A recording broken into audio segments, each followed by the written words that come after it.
Hi, debaters. So today we're in video 109. We're talking about cross-examination basics. So cross-examination is the part of the debate that happens between every constructive speech. So let's say the first affirmative constructive stands up, they give their main arguments for the affirmative. Right afterwards, there's a 3-minute time period where the negative gets to stand up and ask questions of the affirmative and see what they can do to help make the negative's case and set the negative's case up. So today we'll talk about what cross-examination is and how to do it well. So first question we have to answer is, why do we do cross-examination? Like, why is it even part of the debate format? Because we have speeches and then we have cross-examination, and they're two different things.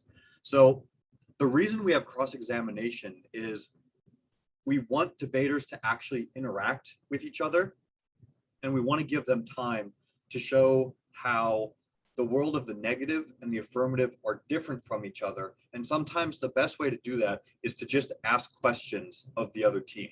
So that's why we do cross-examination, so that you have time to ask questions from the other team and to make some of those differences really obvious to the judge.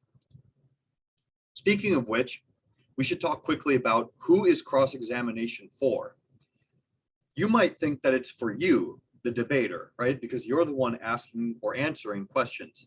But in actuality, everything in debate is for the judge, right? You're talking, you're communicating, you're making arguments, you're asking questions so that the judge can see what your arguments are and why your side is better than the other side. So if you're asking questions, make sure you're asking questions that are going to help make your arguments to convince the judge. So how do we do that? What types of questions do we ask? So I think there's basically 3 different types of questions, and you should try to be asking one of these all the time. So the first type of question is to help clarify arguments. So you might ask the other team something like, hey, I wasn't able to hear what your uniqueness argument was. Can you explain it to me or clarify it to me? Can you talk about it in your own words? What does your uniqueness argument mean? Something like that is really great because it's going to help you figure out exactly what the other team is trying to say. And honestly, if you have questions about it, the judge probably has questions about it too. So that's a good type of question to help ask the other team, to help you and your judge figure out what's going on in the debate. Second type of question would be to help point out flaws of reasoning or logic or facts in your opponent's argument. So you might say something like, oh, your uniqueness talks about these problems that are happening in the Southwest of America, but then your impact evidence talks about how this would be a bad thing if it happened in the Northeast of America. Those are 2 totally separate places. So can you explain how they connect with each other? That'd be a really great cross-ex question, because you'd be getting to the heart of the other team's argument, and you'd be trying to make them make logical reasoning that their evidence doesn't make for them, right? So asking something like that would be really powerful and could help you make your arguments in your next speech.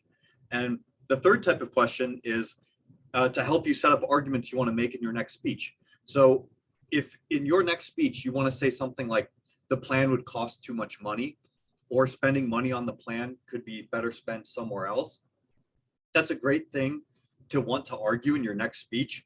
And you can set that argument up in cross-examination by asking something like, how much does the plan cost?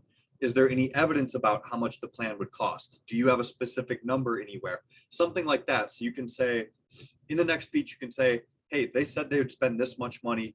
That's a lot of money. Here's how it would cause some negative consequences. So think about these 3 different types of questions and think about how you could use them in your debates. Some other notes that are important is that, remember, cross-examination, it's not about being aggressive or trying to be disrespectful to someone. You're trying to get the other team to talk about their ideas so that you really want them to say their ideas so that you can use it against them in future speeches, right? You want to know how much the plan costs. You want to know exactly what their story is. You want to know all these things so that in your next speech, you can say to the judge, listen, here's exactly what they said, and here's why it doesn't work. So the more specific you can be, the more information you can get, it's actually better, right? And you want to know about their arguments so you can attack their arguments, not attack the people. So that's the basics of cross-examination. If you follow the advice and the information in this video, you're going to have really great cross-examinations. They're going to help you make your speeches in debate and definitely help you win debates. So good luck and have fun, debaters.